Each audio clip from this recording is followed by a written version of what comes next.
সাবেক মেয়র মহোদয়ের সন্তান এবং ওকে আমি কাজ করাইছি এই অঞ্চল ভাবনা শিক্ষক।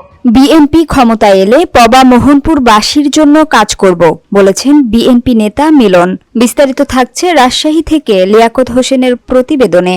বিএনপির রাজনীতি ক্ষমতার জন্য নয়, জনগণের অধিকার প্রতিষ্ঠার জন্য, এমন মন্তব্য করেছেন বিএনপির জাতীয় নির্বাহী কমিটির ত্রাণ ও পুনর্বাসন বিষয়ক সহ সম্পাদক অ্যাডভোকেট শফিকুল হক মিলন। তিনি বলেন, বিএনপি ক্ষমতায় গেলে পবা মোহনপুরের উন্নয়নই হবে অগ্রাধিকার।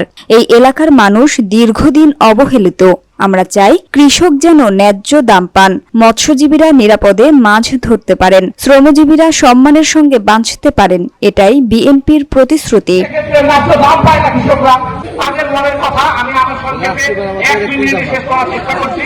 আমাদের এই নেতা আগামী দিনে জীবনমান উন্নয়ন এবং ন্যায্য মূল্য নিশ্চিতকরণের জন্য উনি ইনশাআল্লাহ ভূমিকা রাখবেন। রোববার বিকালে বড়গাছি কুঠিপাড়া সরকারি প্রাথমিক বিদ্যালয় প্রাঙ্গণে বিএনপির ৩১ দফা রূপরেখার আলোকে মৎস্যজীবী ও কৃষিজীবীদের নিয়ে বিএনপির ভবিষ্যৎ ভাবনা শীর্ষক আলোচনা সভায় প্রধান অতিথির বক্তব্যে তিনি এসব কথা বলেন। আমাদের মাঝে বলতেছেন সাবেক সভাপতি, সাবেক মেয়র আলহাজ মকবুল হোসেন। মিলন আরও বলেন, মৎস্য ও কৃষি খাত দেশের অর্থনীতির প্রাণভোমরা, অথচ আজ এই দুই খাতই অবহেলিত। বিএনপি ক্ষমতায় গেলে এই খাতগুলোর পুনরুজ্জীবনে বিশেষ নীতিমালা নেওয়া হবে।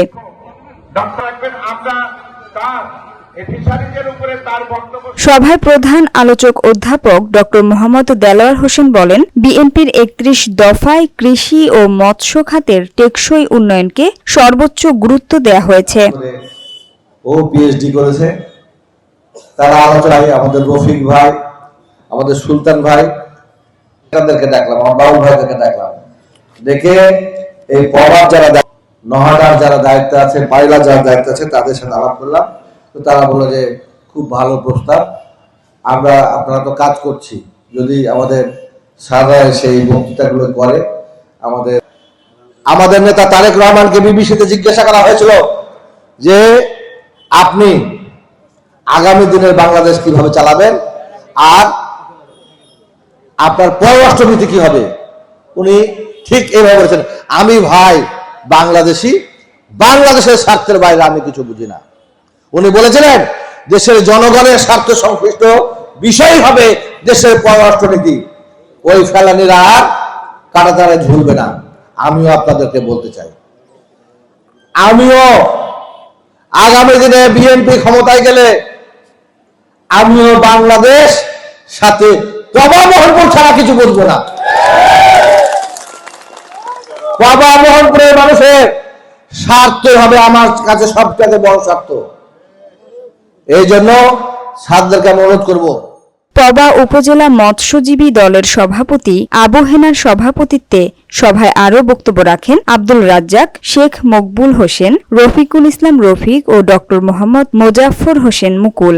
বক্তারা বিএনপির ৩১ দফাকে জনগণের প্রত্যাশার রূপরেখা হিসেবে উল্লেখ করে আসন্ন নির্বাচনে ঐক্যবদ্ধ থাকার আহ্বান জানান।